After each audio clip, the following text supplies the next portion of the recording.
Special Friday edition. Cosmo Baker, what's good? I'm asking questions. Shout out to everybody, wherever you might be watching, whether you are watching on Twitch, YouTube, I'm asking questions. Twitter, Facebook. I think that might be all of them. I'm not too sure. It's The Questions, episode 103. Today, we've got a very special and unique show.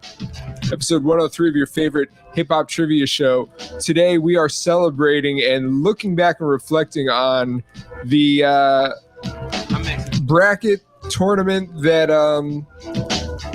kind of set our little sphere of the internet on fire. It was the 21st Century Hip Hop Album bracket tournament, and we are welcoming our winner as well as one of our finalists to the show. So join me in welcoming Max Bell and David Rhodes. Gentlemen, welcome to the show. Thank you for having me, man. Appreciate you having me, man.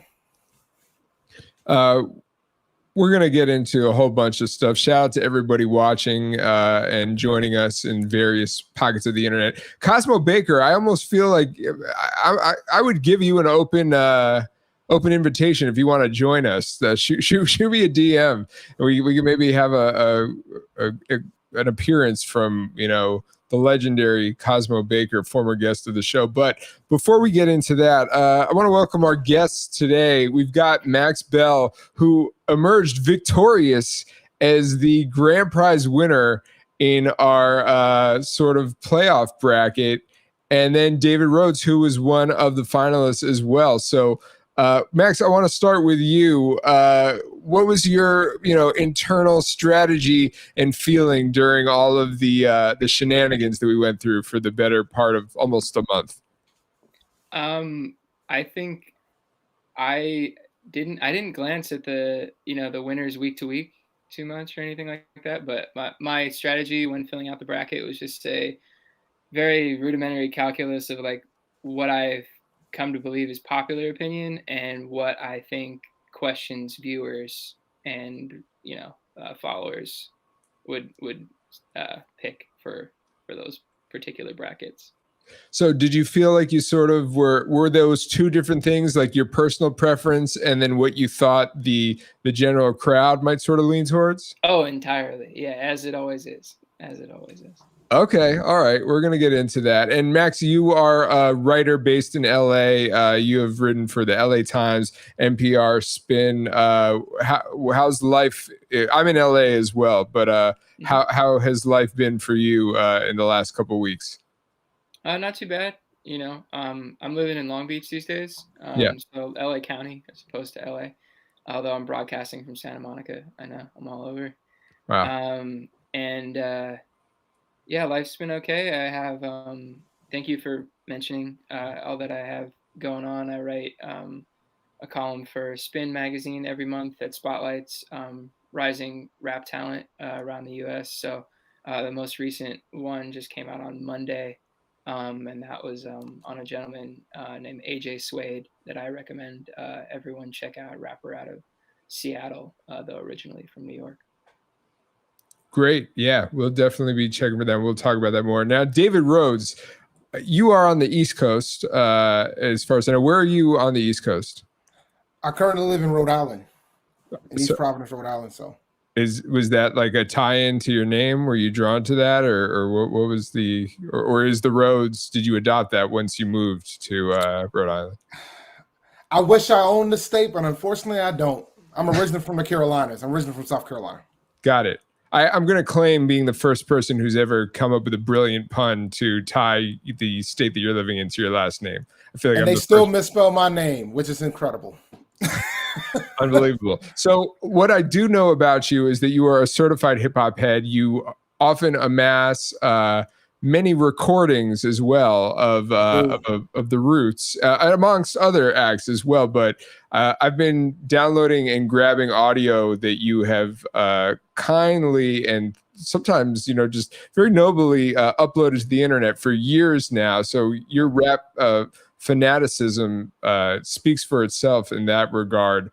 What was your strategy for you in terms of filling out your bracket? Well, for me, I didn't really focus on what the base like Max did. It was just of albums that I enjoyed, like albums that I went back to more. I mean, I didn't always go about the reverence part. I was shocked that I made it as a finalist because of it, because I made some picks that the popular folks wouldn't, like the general public wouldn't pick. So from that standpoint, I just said I'm going to pick the albums that I like, and I was fortunate enough to pick the winner too. So that's probably why I made it to the end. Yeah. So that was we're going to get into that. So I sort of thought about how we were going to do this today, and I was initially thinking. Also, shout out to Dom Synchro in the chat on YouTube. He was the winner of our March Madness when we did this, and we're probably going to do another one at some point, guys. The engagement is just too good. We just got to think of another sort of category or title to put it under. But we had thousands of people voting, and less who submitted brackets, but a sizable amount. So, shout out to our winners who are here today. You guys, whether you were playing to the crowd or just going with your gut, it seems to have worked in both of your favors. So I guess there's no like surefire formula to do it. So I was originally going to have you guys face off against each other tonight, but I think what makes it more interesting is actually having you guys team up. This is like a buddy cop movie almost. It's like he's a white writer on the West Coast. He's a black man on the East Coast. Like hilarity ensues. They don't like each other, but if they want to get through this, they've got to make it work. So if you guys are down to do that, I think we're gonna get into some trivia and again. This is a real loose one, and I just want to talk and unpack everything that we sort of were thinking about in these past few weeks. So if you guys are cool with that, we can get into it. Works for me. Awesome. All right. So in theme of that, tonight's theme is all going to be about albums from the last 20 years. So no need to pull out any of your 80s or 90s almanacs. That shit is not on the table tonight. But I just wanted to take a look. And for those of you guys watching, we've got people on Instagram, YouTube, Twitch, Twitter, and Facebook. We did this 21st Century Hip Hop Playoff Bracket. The winner wound up being Mad Villainy. I think if I tilt to a certain side, now it's on my record shelf back there, but obviously a record that holds near and dear in the hearts of probably everybody who is going to be watching this at one point or another. But we're going to get into our first question. So you guys, you can kind of tag team it or confer with each other, but you guys are a team. So, just make sure you know the answer, because I'd hate for one of you to fumble the ball and then the other is caught, standing there. You know what I'm saying? Yeah. It's a great sport analogy. I'm killing it right now. All right. So we're going to get into question number 1 of our round. The choice is yours. General multiple choice.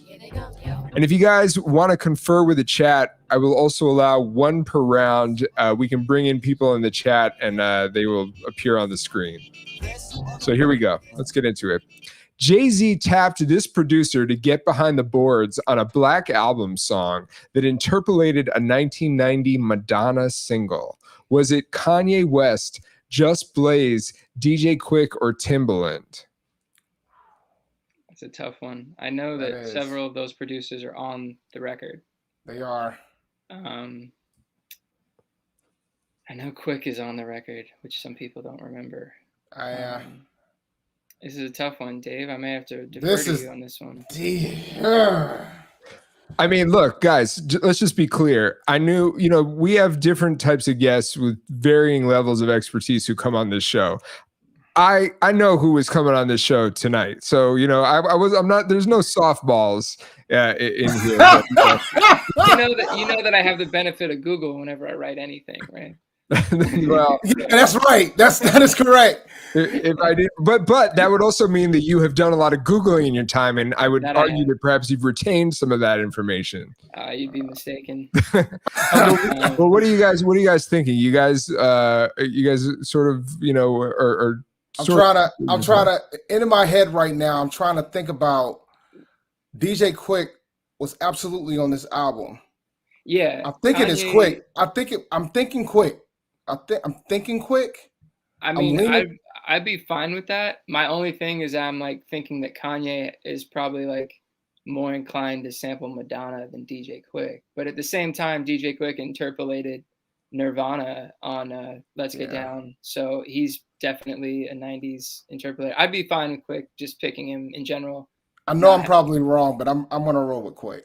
All right, we've got a hesitant vote for Quick. We're gonna see Yeah. what the answer is. You guys, I think you got to give yourself a little bit more credit than you've been given, because the answer is Give me heaven, I raise hell. Yeah. I knew it was That's what I was Justify My thinking. Thug. I knew it was Justify My Thug, and I was like, quick did that one. So I was like, okay, I knew it was them. So I just had to be sure. So let's talk about the Black Album. The Black Album, I'm checking, you know, I have the file here that sort of was the results for everything. The Black Album made it to the Sweet 16 and then was eliminated. It got beat out by Kanye West, the college dropout. Yeah. Cosmo Baker, yes, he's in the chat. He's saying it's Justify My Thug. Yeah, you know, everybody's going nuts. Where do you guys think the Black Album stands in Jay-Z's sort of catalog here? And a lot of people really hate this song, Justify My Thug. What do you guys think about this song?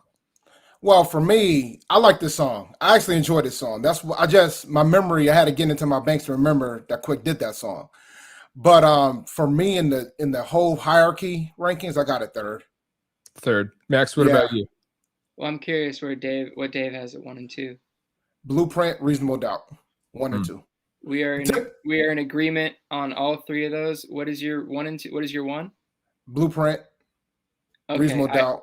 I know most folks have Reasonable Doubt 1. Yeah, I just wrote a piece, 25th anniversary retrospective on Reasonable Doubt. So I'm like at the moment more partial to that, and that was my first Jay-Z record, so I fell in love with that one first. So I think that's why I give it the 1. But I could see arguments for putting Blueprint at 1. I can't really see any other arguments for any other 2 Jay-Z albums being 1. No, you can't. Like now, some people would put Volume 2 at 1, but for me, no, some people would do it. I know folks that would legitimately do it because that was his breakthrough album. Sure. You know, so I can understand it. I just don't agree with. Like, I don't have Volume 2 in my top 5, so I'm a tougher critic of Volume 2 than most from that standpoint. But I'm a pretty tough critic of like every volume. Actually, I would say that you could probably take the 3 volumes in my lifetimes and compile them the best from each one, and you'd have a phenomenal album that I would say could probably even compete with 1 and 2 if you took the best of. I'm kind of surprised that nobody has done that, unless I'm missing out and somebody has done that. But that's actually a really crazy idea to sort of do a best of the volumes of In My Lifetimes. Like for me, from the volumes, my favorite one has always been 3. Okay. And I'm probably like a minority in that. I think you are. Because most folks would put 1. Most folks would say 1. But I think like some of the misses in 1 were bad, man. And it's about 50%. It's 50% lyrics on that. And like Volume 3 had some vicious moments for me. Okay. Dope Man, Come and Get Me, NYMP, like they had some vicious moments for me. So Where I'm From is Volume 1 or 2. That's Volume 1. That is the moment. And I was so happy that Jabe started performing it again. Where I'm From is probably a top 5 song. Top 5 J track. And it happens to be on a record that I wouldn't necessarily put in the top 3. So again, the highs of Volume 1 are very high because he was still coming off, that Reasonable Doubt, and I imagine there was some crossover in the recording. Yeah, absolutely. So I mean, Jay-Z was in here a couple times. Obviously, he's an artist who probably out of any artist you could name has just as strong or considerably as strong a catalog from the 20th century and the 21st century. There's not many who have as many that can sort of stand on both sides of the fence. I just, I was curious to see what you guys thought. David, I kind of got to agree with you. I never quite understood the vitriolic hate that Justify My Thug got on the Black Album. It's not one of my favorite songs per se, but my theory behind that is actually that because of what the initial concept of what the Black Album was supposed to be, there was supposed to be like no singles, and it was going to be, you know, like one joint from each producer. And then, you know, to have him with somebody like DJ Quick, which is sort of, you know, on paper, you're like, ooh, what is this going to sound like? I think a lot of people just, the anticipation doomed a song like that to feel like a letdown. But I never thought that it was a whack song by any means. If I told you what my least favorite song on that album, y'all might be shocked by it. Well, you better say it. Change Clothes and Go. That's not shocking. It's one of the worst songs on the album. Yeah. Man, I know so many people that love that song. Whenever I say I hate it, I hate it, man. I hate it. Awful. I hated it when it was on the radio. And like that song reminds me of how Jay can really miss on singles. Like I was a thing in Volume 1, 2. He missed on Sunshine. Yeah. Sunshine, mistake. Change Clothes is the one where he's talking about a crisp pair of jeans and a button-up, right? That's the line from Change Clothes, which is just like, that didn't age well either. No. Nobody's doing that anymore. That didn't age well either. No. So I love Justify My Thug. So anything with DJ Quick, I'm inclined to say yes. Exactly.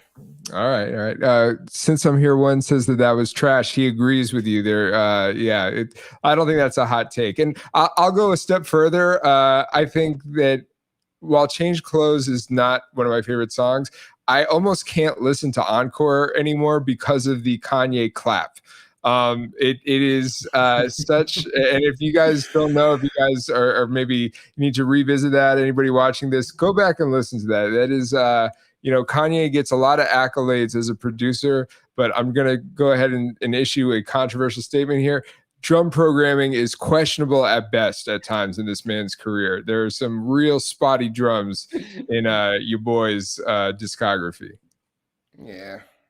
But I know we're gonna talk about Kanye a lot because he actually did well in this bracket. So he did, and you know what? We're gonna move on to the next one. I'm allowed to be a little more spicy in this. Normally, I play a more neutral host, but I sort of feel like I'm in my element here.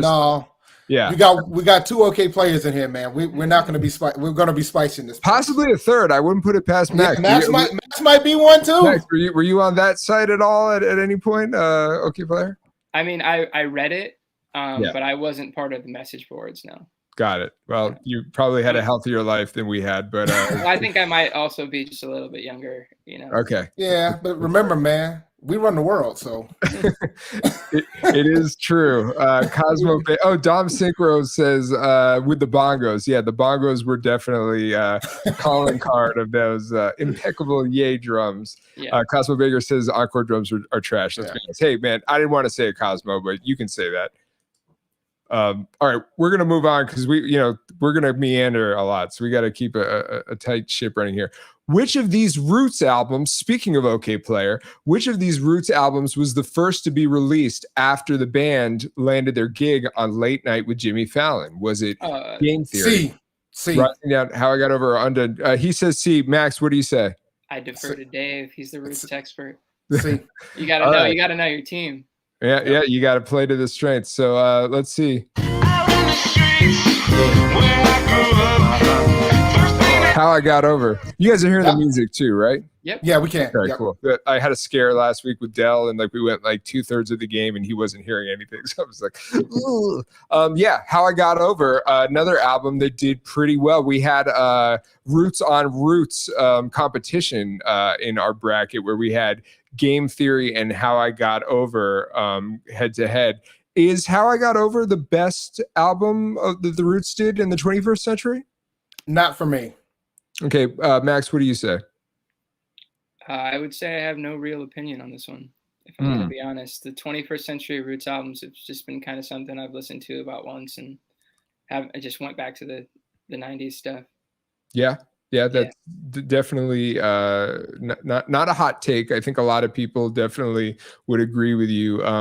David, what's your take on the best Roots album of the 21st century and the Roots, output in general in the past 2 decades? I think the best album they had in the 21st century was Game Theory. I I mean, agree. That was 08, right? 06. Yeah, that was 6. That was 06. Yeah. That was their two that was their albums Def Jam previous. debut. Yeah. And that was Jay-Z basically told them not to embarrass him by trying to go commercial. And he was like, just make an art record. And they did. They made like, what was one of the first, they did a few of these, but like just kind of like a sad hip hop record. They made like a pretty like sad, melancholy effort. I didn't always love How I Got Over. When it came out, I was a little like hot and cold with it, but it grew on me a lot over the years. And I remember seeing the Roots at a show maybe like 4 or 5 years ago and making conversation with somebody who was a little bit younger than me in the crowd. And they said that How I Got Over was their favorite album that the band had ever done. I kind of looked at him like he was crazy, but I get it a little bit more now because, where you are matters. The album's good. I'm not saying that it was a bad album by any stretch. I think the album's outstanding. I just think if you're gonna ask me, I was shocked at how far it went. I will say that. But if you're gonna ask me the best Roop album of this 21st century, it's probably 4th. Right. Like give and take. You're taking Game Theory is number 4 in your overall ranking. Well, I mean, I'm talking about like if you're talking like from since 2000, yeah, it goes Game Theory. Then I'll put Phrenology ahead of it. I'll put Undone ahead of it, and then I'll put How I Got Over. Got it. Then Rising Down. Because I didn't even have How I Got Over get past the first round of my bracket. Wow. All right. It lost to The Fix. Scarface definitely did not get much love. I don't understand, man. I don't understand. Yeah, we're gonna have to have a whole conversation about your diss to the South in this entire bracket. Well, let's get into it right now. I mean, you have that thought that let's do this. I mean, yeah, what we're funny you say that. Yeah. Well, we'll get into it. Well, yeah, no, I was gonna say like obviously it is a Herculean task to narrow down to 64 albums, and I know that we asked everybody to list what their overlooked album was and all of this, but I was surprised to see that the South acts that did well. I wasn't to be honest, because our audience and the general underground hip hop or true school hip hop audience oftentimes maybe neglects the South a little bit. But Max, what were the glaring omissions Southwise that sort of stood out to you? I mean, if you're going to talk about the South in Southern rap in the 21st century and not mention Young Thug or Future, it's kind of like a conversation you're not really having. Sure. So those were the two glaring omissions that I could see. I also see, like, I'm glad that The Fix was included because I think that's one of a few 5 mic albums from Scarface. Right. Yep. And that is an incredible album. That's the one that has the Jay-Z verse, Talk to Me, on Guess Who's Back. That's yeah. Well, they had Jay. It's funny, Scarface had Jay and Nas on that album when they were still beefing at the time. Separate tracks, but still. Yep. Yeah. And then that was his first album on Def Jam South when he was running Def Jam South at the time. So he came with a vengeance on this record. And as big as a Root fan I am, How I Got Over is not better than The Fix, guys. No, it's not. It's really not. I'm glad we can agree. Yeah. I'm trying to think of other Southern rappers. Big Crit I didn't see on there, and I would say his Return of Forever album is actually one of my favorite records from the 2000s of the blog era. It should have been his Def Jam debut. I don't know why it wasn't. I think maybe it was sample clearances. Because it never came out it's not on streaming anywhere apart from YouTube Music. And there was a brief limited vinyl run years after the fact, but there was never any hard copies of that. And Live from the Underground was just nowhere near. But in terms of a southern rap record, Crit is from Mississippi, I believe. Yes, from Mississippi. Yeah. So yeah, that for me, just like if you're gonna have J. Cole in the mix, then you got to have his probably like as close as you're gonna get to his southern analog. Even though I don't like to say kind things about J. Cole. Yes, opinions are running hot in here, folks. Well, from the South, man, like I'm not gonna beat you up as much about the lack of Future in it. I mean, you caught Rick Ross in there, and I'm not even the biggest Rick Ross fan. You caught T.I. in there. Yep. Yeah, You could have put a Luda album in there. Word of mouth. Could have put one. You Word could of have put mouth? one of them in there. Word of mouth. mean, you think word of mouth? Probably word of mouth. Like, you know, you could have put one of them in there. I mean, Outkast really didn't have too many options from that standpoint. I mean, you only had two options. Can't. So, I mean, you picked the right one there. You covered Killer Mike. You covered Run the Jewels. I'll count them as a Southern act, but Killer Mike is one half of the group. I mean, it's a mix. Well, but rap music is in there, right? Yes. Yep, Killer, yeah. He covered Killer Mike. Yeah, You got Little Brother in there. Rhapsody was in there as well. Rhapsody made it in there. J. Cole made it in there. So I was like, all right. So you didn't beat the South up as much. You got Scarface in there. I just don't think the South got love in the bracket as much as it probably should have. Yeah, no, I think that tracks historically. The thing is, the South's been running it, but it's been mostly trap that's been doing it. So, but like for me, I'm not a big trap guy, even though I'm from the South. I've just never been a big trap guy. Of the T.I. albums, I was actually surprised you went with King as opposed to trap music, because trap music is my first T.I. love, so sure. I think it's the stronger album. Well, I mean, or even like I didn't mind King, but even you consider Paper Trail. Like you want to talk about Paper Trail as well. So like but the thing is, you had King. Even I had King pass that round too. So, you know, yeah. I mean, it's like I said, we tried to go with as objective of a methodology to selecting these, and we had different people weigh in, and a lot of the artists even that we're mentioning here were on the long list of you know, there was I think we came to about like 150 potentials, and then it just becomes like fuck, like how do we do no, I mean hats off to you, man. Man, it's a tough task. Yeah. No, you did a fantastic job. I was pleased with just the choices that I was able to decide between. Since we're here airing grievances and everyone, you don't escape that, and you can take shots at me later.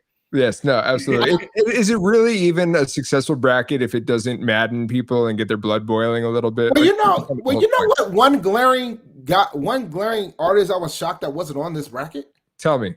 Eminem. That is surprising. Eminem, like, because I like that we're talking about it. I liked Eminem show. You know what I'm saying? Like, I don't think Eminem show get enough credit for how good it is, how good of an album it is. It has some tracks. So when I looked, I was like, wow. Because all right, Marshall Mathers LP can't get there. Right. Slim Shady can't get there. But I was like, Eminem show's part of that trio. So I was like, that should have made it on there. I ran that album a lot. I mean, I think most of us did at various points. I think for me personally, that was like the Eminem album that I sort of started to. I was never like a huge stan, as it were, but but that might have been my like departure point. But it was. I know it is regarded as one of as one of the seminal albums of his catalog. And it was on the short list or long list, I guess we can call it. I don't know. I think that for the consensus with a lot of the people who are weighing in, and by the way, you guys are grandfathered in now. Whenever we do another one of these, you are now in the inner circle of the questions trial by committee. I think that Eminem's overall career since then has maybe soured some people on the earlier stuff. Thoughts? Yeah, but the thing, but at the same time, for me, it's more like, okay, his last stuff has been rough. He's had an occasional sparks, but his last stuff has been rough. But I can't take away his first three albums. I can't do it.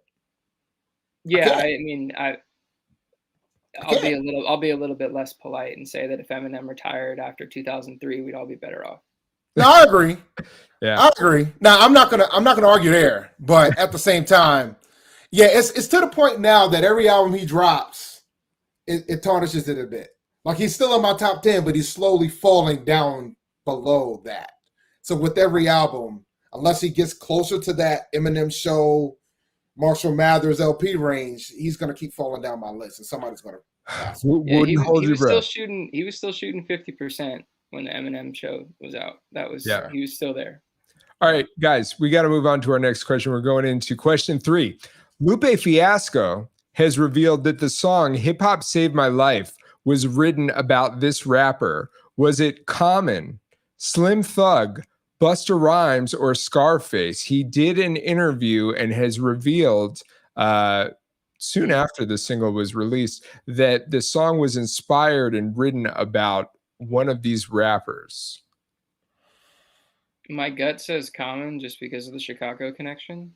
I'm rolling with Common. But I wouldn't be surprised if it was Scarface, quite honestly. It's either A or D. It's definitely not B or C. There's no way it's Slim Thug. They're contemporaries, pretty much. And Busta Rhymes, I just don't feel like. I'm gonna laugh if it is Slim Thug. I'll be very surprised if it's Slim Thug, but that's a nice wild card that Sean threw in there. If it is in fact a wild card. All right, guys, I need a final answer here. You ready? You comfortable with A? I'm comfortable with A. Yeah, I'm gonna roll with A. The chat disagrees with us, so the chat might be right. Chat has Google. I'm not cheating here, guys.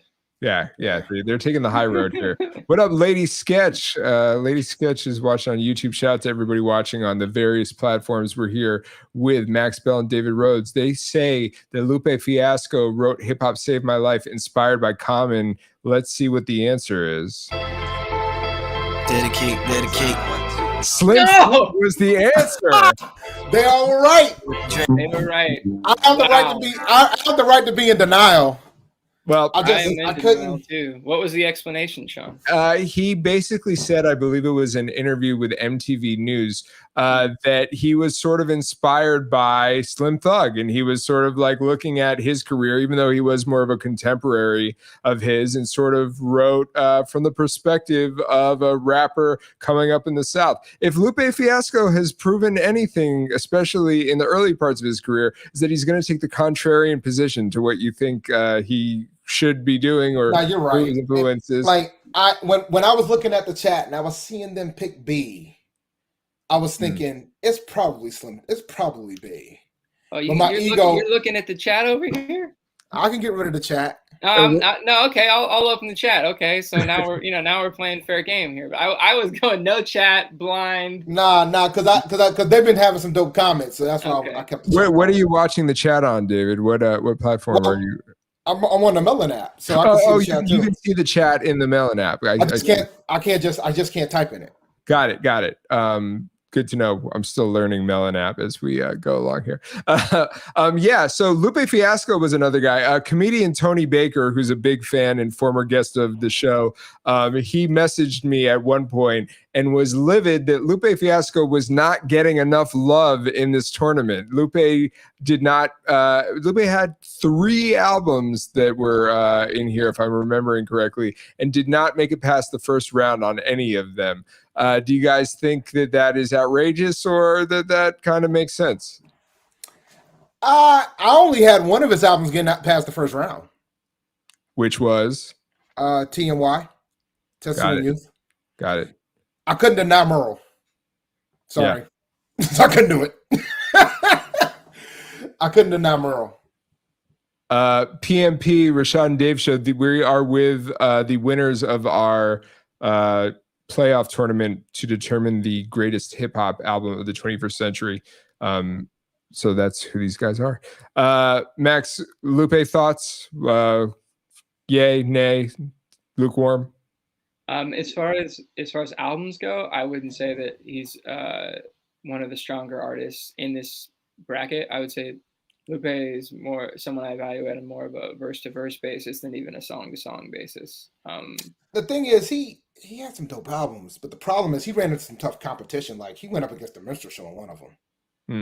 I can't do that. So, and I'm looking at the bracket now. What was the other matchup he had? He went up against the Clips. Yeah, he went up against the Clips. Hell Hath No Fury. Yeah, I had TNY beat that. If he hadn't gone up against Doom in the first one, I would have given. Yeah, he had Doom in the other one. There was no way.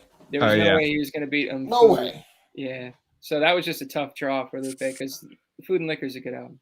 Yeah, it is. But he ran into food. He ran into food. Yeah, he ran into food. Poetic. All right, we're going to move on to the final question of our first round.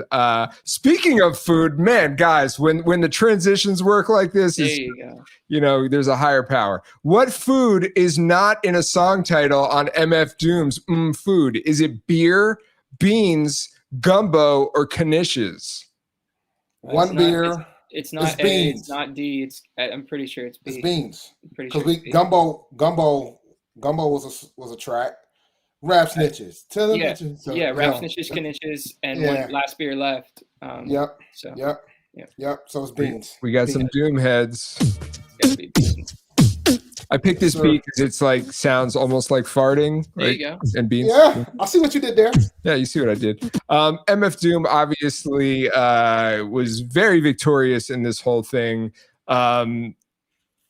And I had a few people in the comments and in the DMs sort of respectfully saying that maybe if we had done this a year ago, Mad Villain wouldn't have taken it. Do you think I this? disagree. You disagree? I disagree. It would have won. It would have won if they did it in 2015. It would have won if it did it in 2010. It would have won if we did it in 2018. So let's just get to it then. Unabashedly, what I'm hearing you say, David, is that Mad Villainy is the album of the 21st century so far. Absolutely. Max, agree or disagree?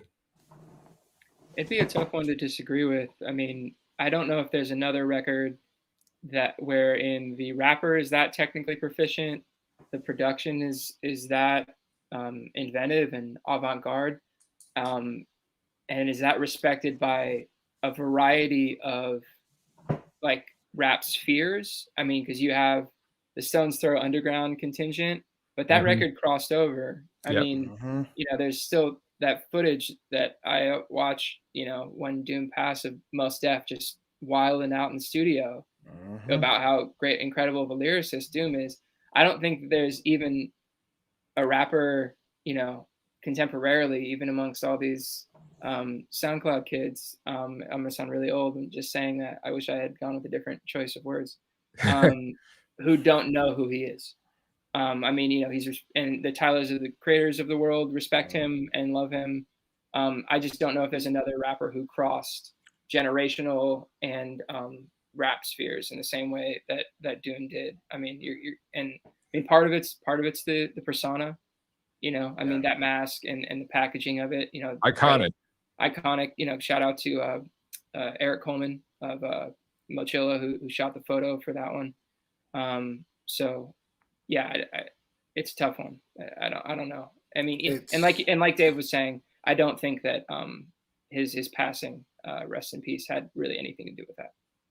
I mean, you could have a debate for food, but I'm not having a debate for Mad Villainy. Sure. Not doing it. Neither am I. Not doing it. Yeah. I just remember when it came out, when Mad Villainy came out, that was like the year of Doom. And the thing is, it came out the same year that everybody was trying to figure out who Kanye West was, because that was his college dropout days. But the reality is, Doom had from the standpoint of quality content, Doom had a much stronger year. The man released 3 albums that year. It also leaked, and it was so good that people were trading it online. Yeah. The Mad Villain bootleg was definitely a moment in time. Yeah, I mean, I don't disagree with you guys. I would never. It went up against Good Kid, Mad City in the final, championship round, and I would not, turn my nose up at anybody who says that Good Kid, Mad City is also in contention for the album of the century. And even To Pimp a Butterfly, which I prefer as far as I agree with you there. But I guess it just really does. It speaks. It's a testament to the power of all of the elements that made Mad Villainy what it was. That like you could still have him go up against somebody who is arguably just like an excellent and career-defining artist like Kendrick Lamar, and still emerge victorious. So. I'm sure Kendrick's a Doom fan too. If we got him on. Everybody's a Doom fan. Everybody's a Doom fan. Your favorite rapper is a Doom fan. Yep. And if they're not a Doom fan as an MC, they're probably a Doom fan as a producer. Period. No, I get it. I see Nina in the chat saying it should have been To Pimp a Butterfly versus Doom, and in my bracket it was, and that's why I'm here. In mine it was as well. Yeah. Mine. I was wilding. I had Minstrel Show. I had Minstrel Show in the finals with it. Yeah. But I knew Matt Villey was going to be the winner. Like it was just a matter of the path. So normally in our round 2, we go into Picasso Baby, but I felt that would be a little bit too easy since we're only talking about albums from a certain era. So we're doing more choice, more yours. Okay. It is additional multiple choice for our second round. You guys are doing pretty good so far. Let's get into it. Speaking of Good Kid, Mad City, man, the fucking transitions. It's incredible. Prominently featured on several songs from Kendrick Lamar's Good Kid, Mad City, singer Anna Wise is also a member of this band. Is it Hiatus Coyote, Little Dragon, Sunny Moon, or the Yeah Yeah Yeahs? It is not Little Dragon, because that's Yukimi. I'm deferring because I don't believe it's the Yeah Yeah Yeahs. I don't think it's Hiatus Coyote either. I don't think it is. I'm gonna go with C, Sunny. Yeah, I think I'm rolling with C. You're going C, Sunny Moon. Let's see. Yeah. Away. Sunny Moon is correct. All right.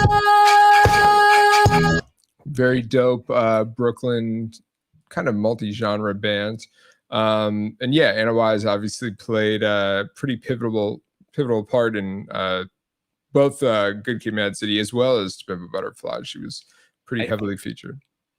I want to say she's on some other rap records or like tangential To Pimp a Butterfly stuff, but I could be incorrect on that. I think she's definitely on at least one of the songs on Untitled Unmastered as well, which were recorded in the same sessions as To Pimp a Butterfly. But yeah, she's I don't know what exactly she's doing now or what she's up to, but shout out to her. Mm-hmm. We're gonna move on to question number 6.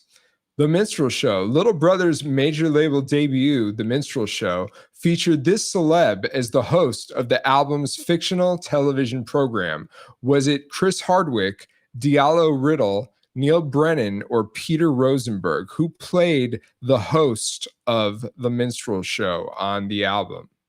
I want to defer to Dave, but I think it's either C or D. I can't quite remember.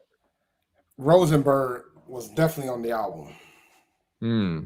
But my gut says that like Chappelle's Show was huge right then, and Neil was on Chappelle's Show and in the mix. So I don't know. I don't think it was Neil. I mean, it says in your host Chris Hardwick. But is that what it says on the? Yeah, it says at the intro. It says in your host Chris Hardwick. So see that one that makes me think that it's Neil Brennan dissing Chris Hardwick. Jesus. Ooh, wow. Some strategies here. And the problem is I should know this. It's probably A. I'm rolling with A. Yeah, I haven't listened to The Minstrel Show probably as much as A. Yeah. Peter Rosenberg wasn't the host. On the album. He did get promoted. He did get promoted on May the Lord Watch. Okay. But he did appear on that. He did get promoted on it, so I'm gonna do A. You're gonna go A. I'm fine with that. Sure. All right. If I'm wrong, Fontaine, let me know about it. If it's C, I'm going to lie. I know you will. Thank everyone for coming out to the Minstrel Show tonight, especially our guest, Chris Hardwick. Little known fact, pre-cancellation Chris Hardwick, although maybe Chris Hardwick is back now. I don't know. But yeah, he was featured. You guys are right. Peter Rosenberg was also on the album. Neil Brennan would have been an interesting pick. Chappelle's Show was big at the time. Diallo Riddle would work with Fonte later on Sherman's Showcase. But yeah, Chris Hardwick did the voice. That was you guys had such plausible theories for all of them that I was nervous to go anywhere at that point. I knew Diallo wasn't it because of the Sherman Showcase work. So I saw how you threw that curveball, but I know it was the host Chris Hardwick. It was a matter of whether or not somebody was imitating. He almost convinced me. I was like, nah, I don't think Neil was on it. He made such a compelling case for it, though. He did. Shout out to Neil Brennan. Great live if you ever have the opportunity. I saw him at the Roots picnic. He brought out Dave Chappelle, and Chappelle came out for 2 jokes. Yes. Dave, you had Minstrel Show pretty high up, as we said before. Talk about that. Is that your favorite Little Brother album? Yeah. Yep. Yeah. And the thing is, like, it was gonna go far for me. Like, I'm looking at the bracket right now, and like that right side of that bracket, like once I picked RTJ2 over Outkast, I was done so because Outkast went pretty far. But you know, I'm from the Carolinas. I went to A&T. The little brother went to North Carolina Central University. So I was been a fan of their work for a very long time since the beginning. So Yeah. and I was in college when they started gaining momentum, when the listening was coming out. So. And there was a lot of kinship too, just especially amongst the internet and message board people and stuff like that. It definitely felt like we were watching something happen in real time. And when I can speak from my own perspective that like when they got signed to Atlantic, I felt like I got signed to Atlantic. Mhm. It was just like, ah, my God, like the internet won, like, you know, and obviously they had an interesting career beyond that. But yeah, you know, I'm a big Little Brother fan, and although I don't know if Minstrel Show is my favorite, in fact, I would say it's definitely not. But I understand why anybody would, you know, count it as their favorite Little Brother album. So which one? I'm presuming yours is what, the listening then. I'm a big listening fan, and then if you want my super curveball hot take opinion, I even prefer Get Back to the Minstrel Show. I think Get Back is an underrated album. I thought Get Back should have been on the list personally. I thought it should have made the cut, but I ain't got a bit in the Minstrel Show. But okay, I'm not mad at it. I think Get Back doesn't get enough credit. Yeah, that was at the point where Knife was out of the group. Yeah, it was eclipsed by a lot of that drama. All right, we're going to move on to the final question in this round. Kanye West's 2011 single, All of the Lights, boasts a ridiculous number of additional vocalists. Which of these artists is not credited for lending their voice to the song? Is it Alicia Keys, Drake, Estero, or Elton John? All but one of these artists does backing vocals on this course they do. Ridiculously overblown song. If I can say that in the most respectful way. I will tell you now, the answer is not A or D. Yeah, no, they got their publishing for sure. Yeah, it's not A or D. Okay. I'm gonna go with C, just because I don't think Drake's not getting his money either. Yeah, I think at that point, I'm just going pure contracts here. I just think Estero's getting left out. Yeah, I'm leaning towards C too. At that point, Drake and Kanye wasn't beefing like that, so I'm leaning towards C. All right, so let's see what the answer is, guys. The answer is Estero was not one of the featured vocalists on the record. You know, Elton John is probably the most prominently heard. It's just a lot of, you know, even in researching this question, I was like, wait, Drake did backing vocals on All the Lights? Like, I don't know if I have ever heard that and processed it, but liner notes don't lie, I guess. 2011 Drake. I mean, Makes Take sense. Care. Comeback Season was out. So Far Gone was out. Makes sense. Yeah. What is Kanye's best record of? I guess you don't even have to say 21st century because he's only existed. Is it Dark Twisted Fantasy to you guys? What is the what's the one for you? I might be a hot take for this one. You go ahead, Dave. Late Registration. We agree. Oh wow. This buddy cop plot. Yeah, this is working out, man. It's like, wait, you have the tattoo as well? Yeah. My Beautiful Dark Twisted Fantasy is where I, controversially started paying less attention to Kanye. I totally get it. I understand it. I didn't have my Dark Twisted Fantasy getting past the second round, so I have Phrenology winning. You picked one art record over another. I did. Yeah. I went with popular opinion, thinking that most people, when they default to a Kanye record from like the first three, are going to default to My Beautiful Dark Twisted Fantasy.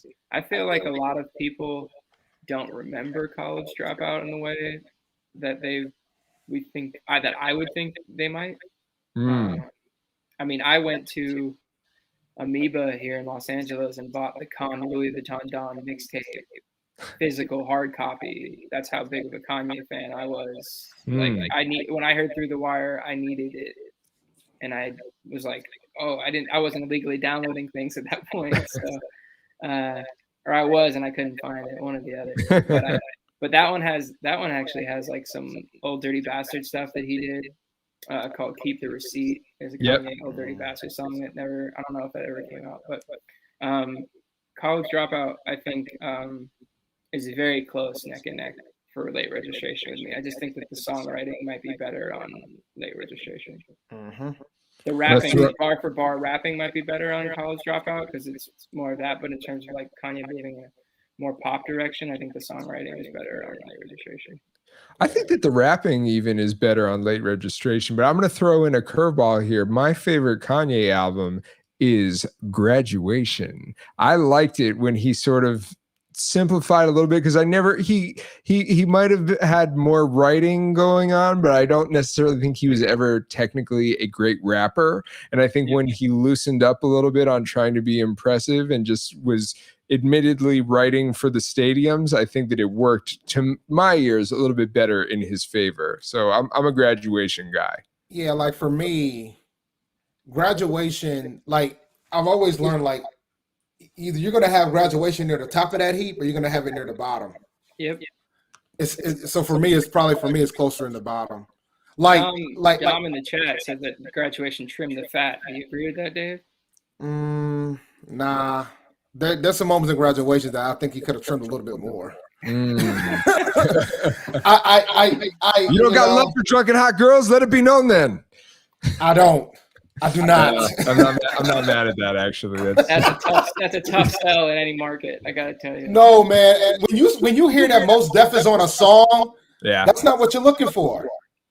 That was the second most disappointing Mos Def bait and switch. The first being seeing him being on Quality's Quality album, and I was like, yes, Black Star reunited once again. And then he was just doing a very simple hook. I forget even the name. It was like Pride or something. I forgot the name of the song. It was. Yeah, I'm hearing it in my head, and I'm like, I know how you feel. I know how. Yeah. I was not happy. But we digress. All right, we got to move on to our third round here, guys. The third round is our sample round. It is called Digging in the Crates. So in this round, I'm going to ask you a question and play you a sample, and you'll have to identify a question or answer about the sample. So let's get into it. Rhapsody's song, A Roller Coaster Jam Called Love, samples / interpolates elements from this R&B group. So I'm going to play you the Rhapsody song. You tell me what group is sampled here.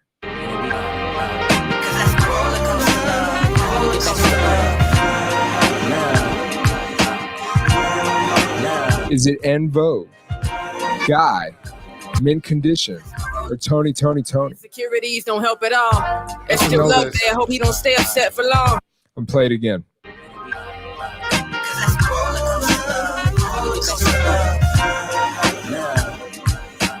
I'm rolling with D. You're saying D? I'm inclined to say D as well. All right, let's hear. You know, I sometimes ask myself, Tony is correct. There it goes. Let's get that now. Holy smokes. I had somebody, this isn't related necessarily to the sample, but somebody said to me that they were a bit upset and disappointed that there was only one woman who was on this. And I was like, all right, again, it's hard to trim these things down, but who do you think should have been, on this as well, a female artist? They never responded back to me. So I don't know. Do you guys feel like there were maybe other efforts by women that, could have been, if not on this list, close, like maybe in the top 100? Off to the top of my head, Jean Grey and Quells Queers, Everything Is Fine. That was definitely a dope record. You could have put Eve there too for Rhapsody. You could put Eve there. You could have put both Rhapsody albums up there if you wanted to. I don't know how controversial this is because this is a controversial person. But the music speaks for itself. I think Azalea Banks's "Broke with Expensive Taste" is probably one of the best rap albums of the 2010s. I would put it in my Sweet 16 had it appeared, just on the strength of it. Maybe even Elite 8. I don't know that any human was rapping better in some respects around the time that she released that album. That is true. I think a lot of her artistic merit does sometimes get eclipsed by the shenanigans. It's really unfortunate. Yeah, those are definitely some good picks. All right, we're gonna keep it moving. I want to be conscious, that it is a Friday night, and we could probably stay up all night geeking out over rap on the internet, but we're just gonna keep this rolling. Godson single "Get Down" finds Nas rapping over the same James Brown sample that was also popularized by this rapper in 1990. So I'm going to play you that Nas single, "Get Down" now. New York streets where killers that walk like Pistol Pete and Pappy Mason gave the young boys admiration. Prince from Queens and Fritz from Harlem. Was it Big Daddy Kane, Eazy-E, Ice Cube, or Ice-T? But there's a long list of It's T. It's Ice-T. Dope from the fly kid. The ice mic is back. Ice-T, you played yourself. What a song. What a song. That was your West Coast antenna went up instantly on that one, Max. You're like, that's your lane, man. Don't judge me. I watch a lot of Law and Order, That's right. I forget, if you watch the DVDs of Law and Order, at the end of every one, Ice-T breaks down one of his songs, and he's like, that he does. Hey, yeah. Nas was another guy who was on here a couple times. A lot of people were saying that some of the later Nas efforts, particularly "Life Is Good," should have been on here. We almost had it. It was close to our top 64. What did you guys think of Nas's last album, King's Disease? A lot of people were saying it was a strong effort. Other people were saying like, not really. I could tell you a quick story about my situation with King's Disease. When I first heard King Disease, I loved it. And then Benny came out with an album with Hit Boy not too far after that. And the first thing I thought was, Nas could have gotten these beats. But it's still a good album. I thought he deserved a Grammy. He should have had a Grammy. I mean, I like the album. I mean, I would say that I think it's not a controversial statement to say that he got the Grammy not because of the album King's Disease, but more because he should have got the Grammy. Yes. As you said. Yes. It was the Leonardo DiCaprio Revenant win. Yeah, if they would have gave that one to D Smoke, I think LA might have been burning a little bit on that one. LA expert in resident, Max, what is your take on that? What was your thoughts about the Grammy noms this year? Which, by the way, that feels like it was 38 years ago, right? Like, I thought, I'm gonna be honest, this was one of the better 5 that they've done in a long time. But yeah, I don't know. I could pretty much take or leave every Nas album for the last couple years. Life Is Good. I enjoyed. It's unfortunate that what we know about him personally, in light of the cover of that record. Right. And a lot of other things. If we're just going to stick to Nas records that before we knew bad things, God's Son, I think, is one of the stronger Nas records in his catalog, which is what the song that you Get Down that you played from, that had 2 singles, I think, that were surprising to people. And I think it was better, one of the best mid-period Nas records. Like if I'm ranking Nas records, Illmatic, obviously the easy one. It was written a very close second, much closer than anyone gave it credit for at the time. But I celebrating its 25th anniversary today. Yeah. And Stakes is High. Don't forget and Stakes is High. Don't forget J-Law. Yeah. And then I'd say God's Son is third for me in the Nas canon. Not mad at that. I would say at a glance, I would probably agree with that too. I don't revisit a lot of Nas albums. I don't either, man. You're not alone there. Hey man, listen, there were times and circles in my life where saying that was sacrilegious, but I think it's a safe bet. I feel like I'm in good company, but you know, I don't want to say much more about it lest we get strung up by the trolls on the internet who may watch this at a later point. So all Nas has to do is keep Rick Ross in the studio with him and just have Rick Ross pick all the beats for him. Or some rapper that knows how to pick beats for him. And I think he'll be fine. Like, I think he gets beat up. Like, we're never denying Nas as a lyricist. It's always about his production choices. Production, or if he ever decides to rap about sex. Those are just bad decisions. Dr. Knockboots, no thank you, we say. Yeah. And also, I would say that there was you are correct in that mostly the criticism, it's the beats that Nas gets criticized for. I would say sex raps in a close second. And then we'd be remiss to not remember the lead joint off of the Lost Tapes 2 that had him doing the triplet flow on the Al Jarreau sample. That was just a weird experiment that. But the thing is, I won't kill him that bad because I'd rather him do that than him. Because sometimes I feel like when he tries to go commercial, he tries way too hard. Sure. Tries way too hard. That Jay-Z Nas record from the Khaled album is one of the most disgusting things I've heard in a long time. Oh God, I had even not. I stopped listening to Khaled albums years ago, bro. So I don't have any. I'll stay away. I'm glad there's no professional obligation on your end. Man. Dom Sigler says we're killing Nas right now. Listen, man, I killed him in this bracket too. I didn't have him going far at all in mine. Yeah, I don't think he made it very far for myself either. I'm looking. They can't all be Stillmatic. I gave Stillmatic over Rising Down. I think just out of. I didn't do that. Yeah. I knew. Why? You know, you're the Roots expert. Yeah. That's not a surprise. I didn't do that. I think Stillmatic is severely overrated. We know why I got 5 mics in the source. All right, we're gonna move on to our final question in our third round, and let's see what we got here.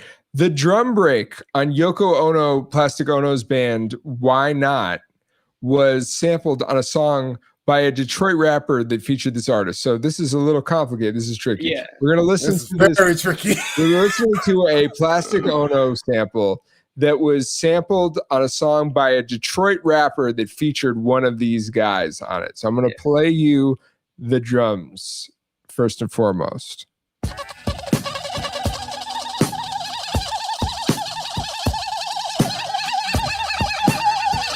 A Detroit rapper featured one of these artists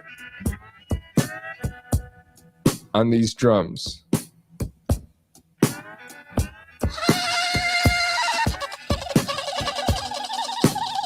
Sorry to play so much Yoko Ono for you right now. Was it Killer Mike, Logic, Royce the 5'9", or Tyler the Creator? And this is a sample from an album that appeared in the bracket. It wasn't in the bracket, I will say. See, now we're going off book here. Now you're going off. I thought we were doing. No. I said I was keeping it in the era, not necessarily on the bracket. Fair enough. Gotcha. Yo, man, I have no idea. Yeah, I mean, I'm gonna guess. Mm-hmm. If it was a Detroit rapper, that sounds like something that Black Milk would do. Mm. Yeah, and if it was like a Detroit rapper. Yeah, but I mean, he's rapper / producer, so I'm rolling with that. That sounds like something that Black Milk would do. Now, let me play it again.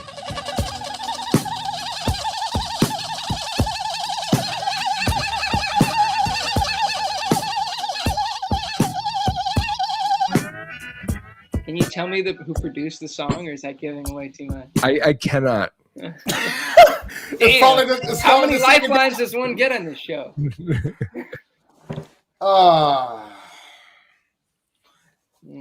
Jesus, man. I mean, my default just says like he threw in Royce there just as a curve because I don't think it's Royce. I don't think it's Royce. I'm thinking it's Tyler, but I'm probably wrong. I hear him over those drums because it's a slower drum break. And shout out to Tyler, man. He released an outstanding album last week. He did, no question about that. Yeah. I don't hear Killer Mike over those drums. No, I gotta be honest. Logic, I just don't want to pick in general. I'm going D, man. Yeah, I'm gonna go D. Okay, they're going D. So, guys, the Detroit rapper that sampled this was Danny Brown. Okay. So very well. And it could be Tyler then. This is, you're going to know it when you hear it. 3 tears in a bucket. Yep. Fuck it. I don't care about nothing. Killer Mike was featured on the 3 Tears in a Bucket song featuring Run the Jewels. You know, had to mix it up, guys. We did. I knew what I was doing. Killer Mike was in the brackets. He had some albums in there. He was in the bracket, yeah. See? He was in the bracket. And so was Run the Jewels. So it was Run the Jewels. Jewels. It was related. It was related. Who produced this, you said? It was JPEG Mafia, I believe. Oh, okay. Yeah. So it was pretty off kilter. 3 tears in a bucket. Fuck it. I don't care about nothing. Yeah. JPEG has this beat where he samples ODB's vocals. It's just phenomenal. On what is it on? Oh man, I want to say it's the record. It was like 2017. I'd have to look for you. I'll get it for you. Yeah. Send it. I'd love to hear that. Well, guys, we've reached our final round, which is called Time's Up. So this is our speed round. You guys are going to have together as a collective 90 seconds to answer 5 questions in the category of your choosing. Here are the categories for tonight. Mad Lib Invasion, back to 2003, since this is episode 103, and Brooklyn MCs of the past decade. So you guys need to agree upon with yourselves which category you would like to collectively tackle. Strategically, I'm going to say that back to 2003 would probably serve us best in that, like, our strengths will shine through, you know, whether it's we wind up in Brooklyn land or we wind up in Mad Lib Invasion land. But, you know, Dave, what are you feeling? We can roll with 2003. Was there one that you were leaning towards because of your expertise? No, because if I do Mad Lib, he's gonna crush me because he's gonna go with a lot of the instrumental stuff, and I was gonna say we get into Mad Lib's discography, we're gonna be really it's gonna get ugly quick. The Brooklyn MCs of the past decade will be hard for me because the South ran it. So yeah, I mean the last decade, I'm like, Brooklyn, who are we talking about? Who are we talking about? I will assure you, I'm not trying to dissuade you here, but like their names, it's not going to be names that you've never heard before. But I think it's just it probably speaks to the lack of regionalism, where it's like, oh yeah, he's from Brooklyn. I didn't even know because you know. Yeah, I mean, like if you even said New York MCs of the past decade, I'd be like, are we talking about Papoose? Who are we talking about? Yeah, I think roll with 03 is a safe bet for you guys. Yeah, let's roll with 03. If we get if it's ugly here, so be it. Yeah, okay, so we're gonna. Yeah, I appreciate your guys' strategy on this. You guys, I think you're thinking the right thing in terms of what'll serve you the best. So let me just go over the rules for you really quick. You're going to have 90 seconds to answer 5 questions in this category. If you don't know the answer, you can say pass and we will come back to it. If you do answer incorrectly, now since there's 2 of you, I'm kind of going to give you like the space to one of you can say it and then the other confirms it. And if you feel like, oh wait, you're wrong, then you can hash it out there. But remember, it's time, 90 seconds. So let's not get through it. So it needs to be like you guys are both turning like the key to like turn the weapon. You know, I'm trying to make a reference here. Dave's been killing it. I got faith in Dave. So okay. Gee, thanks. I appreciate that. So apply the pressure. But if you answer incorrectly, then that question is done. So just keep that in mind. If you guys agree upon something and it's wrong, then that's what it is. I have OC's Time's Up here, and it's time to 90 seconds. So when we stop hearing the iconic instrumental, we will know that our time is up. And of course, you guys have the chat. The chat is always here to help you. Sometimes the chat knows what they're talking about. Sometimes they will lead you to certain death. So, we have an enthusiastic demographic, if not an always accurate one. So are you guys ready to do this?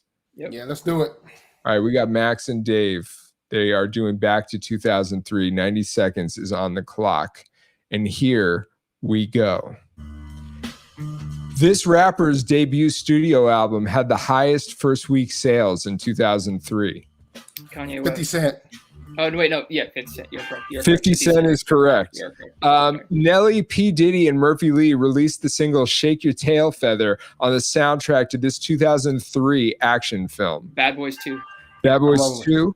Go wrote it. Yep. All right, that is correct. According to Jay-Z's single 99 Problems, how fast was Jay driving when he got pulled over by a cop? 55 and a 54. Yeah. That is correct. Yes. All right. Outkast's double album, Speakerboxxx to Love Below, has 5 songs released as singles. Which side had more singles, Big Boy or Andre? I want to say Andre. But your call, Dave. Or we can pass. Pass it for now. Pass it. All right, we'll pass it for now. Name the two guest rappers who were featured on Bone Crusher's 2003 single Never Scared. Killer Mike's one of them. Lil Jon. Lil Jon's probably the other. Killer Mike and Lil Jon. Killer Mike and Lil Jon, yeah. It was Killer Mike and T.I. I'll give you half credit on that. Oh, man. I screwed All right. up. Who had more singles on Speakerboxxx Love Below, Andre or Big Boy? There was I Like the Way You Move was a Big Boy single. Right? Yeah, that's Big Boy. Hey Ya was out. Andre. Roses was Andre. Roses was Andre. Jeez. I want to say Andre. Andre. Ghetto Music was Big Boy. Ghetto Music was Big Boy, but what's the fifth That's one? a split. Yeah, because we're split right now. I don't know what the fifth It was Big. is. I think it was Big Boy. Let's go Big Boy. Let's go Big Boy. Okay, guys. Incorrect. It was Andre.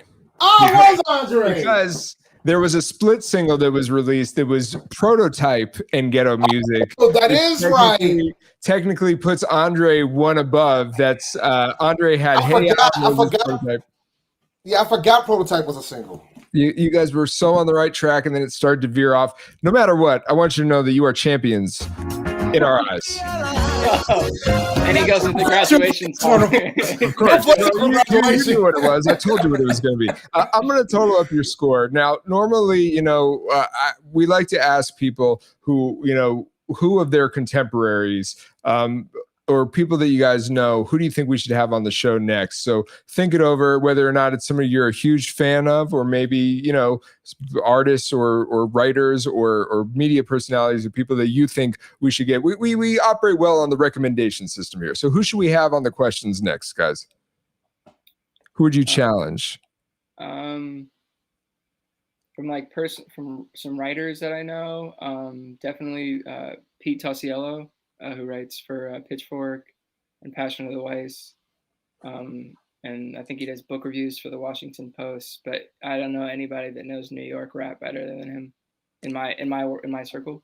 Okay. Yeah. And then if you wanted like a guy that knows the South and West Coast rap, Tori McAdams, who used to write for a lot of different places, but is kind of, taking a sabbatical from writing, but still very active on Twitter. Nice. You got to keep those Twitter fingers primed at all times. Dave, anybody that you would recommend to come on the show? As a hip hop head, you've already had Questlove here. You need to get Black Thought here. Brother. I know you've probably been trying already. Mike Eagle's been on the show, right? Yeah, he's been on the show. Was our then another one, like you've had Fonte on here. You should probably try to get Rap up here too. Big Pooh. Big Pooh is a guy that we should definitely have. Those are definitely good recs. Has Shoes been on the show? Shoes has been on the show.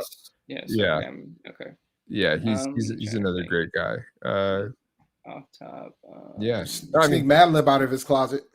Hey, we spoke with someone who is very close with and works with Madlib, and this was in the time period that we were doing this exclusively on Instagram Live, and he basically just told us that there was no chance in hell. Like he was like, Madlib is not going to get on an Instagram Live. Well, speaking of somebody who's close with him, Egon has he been on the show? No, he hasn't, and he'd be great. Egon would be phenomenal. He would crush this show. Yeah, we'll put the feelers out there. It's always a push and pull on getting guests, but we've had a good run thus far. Ryan Cross has been on the show? No. No, B yes. plus. I mean, nobody knows LA from like 90 to like 2000 better than Brian Cross, probably. Totally. Yeah, we should definitely reach out to him. So these Has Knife been on the show yet? Ninth hasn't either. Okay, now I feel like you guys are just underlining all the shortcomings of the people that I No, should no, have that's on not the the. show. You asked for I named recommendations, several people bro. that were on the show already. Knife is a hip hop historian. Like that would Yeah. make the most sense to get him up on here. We'd love to get Ninth. There are things in the works. There's I'll sidebar with you guys later. So I am designating you guys Team Champ Bell. That is your handle or moniker. And you scored 11.5 out of 15. So you know what? I'm going to bump you up to 12 on that. Here's who you're in the 12 club with. Previous guests who have scored your cumulative score include Cosmo Baker, who might still be in the chat now. He's been popping up here and there. Bun B, Wally Sparks, Peter Rosenberg, RJD2, DJ Revolution, the Boom Bap Kids, Sean Sotero, Milo the Cat, Apathy, DJ Deadeye, Operator M's. You guys are in great company. I don't want you to feel like you are in anything but the winner's circle here, because it's fine company to be in. Dave carried the team, though, man. I think in true buddy cop fashion, I think in true buddy cop fashion, you guys have propped each other up as needed, and Absolutely. Maybe there'll be a sequel, maybe there won't be, but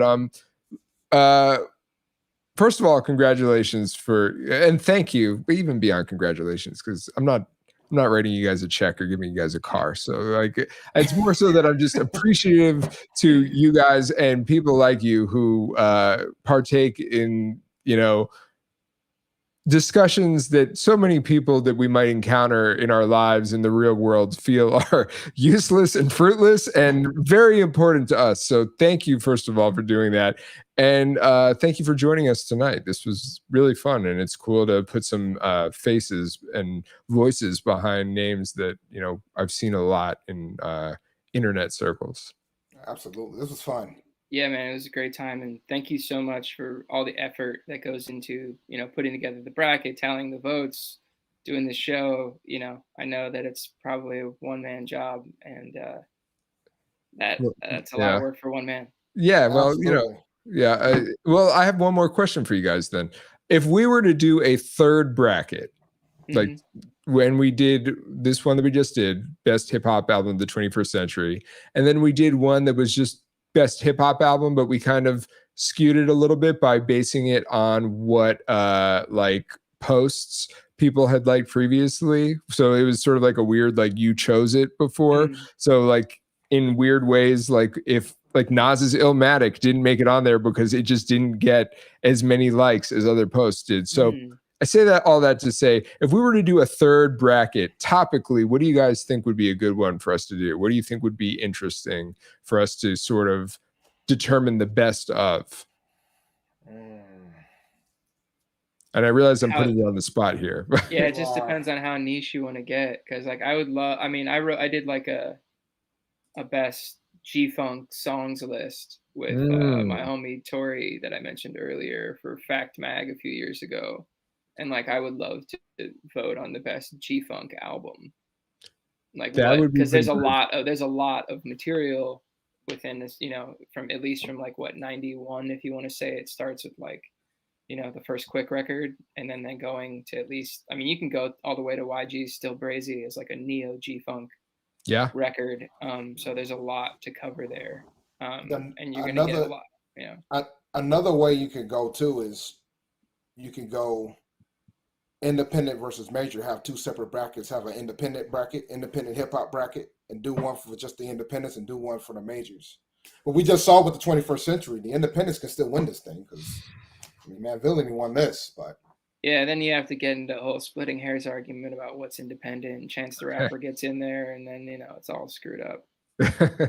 Oh, Chance, always screwing things up. Those are good ideas. I like those. But I would pay to see a best of the indies, like, and if you could even group them by label, in the original ones, you have your Def Jux part of the bracket. You have your Stones Throw part of the bracket.